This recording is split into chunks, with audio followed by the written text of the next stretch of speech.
Hello children, welcome to my channel. आज आम ओडियार विशेष विषय किसी सम्यक धारणा पाइबा।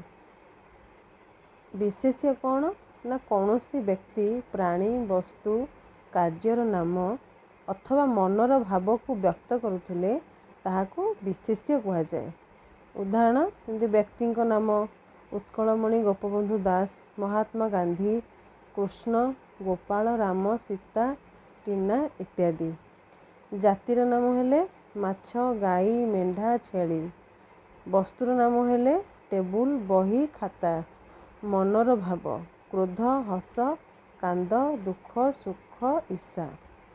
कार्यर नाम हेले खेलिबा, खाइबा, नाचिबा, बसिबा, गाइबा। ए सबु विशेष्यर अंतर्भुक्त अटे। Please like, share and subscribe my channel. Thank you.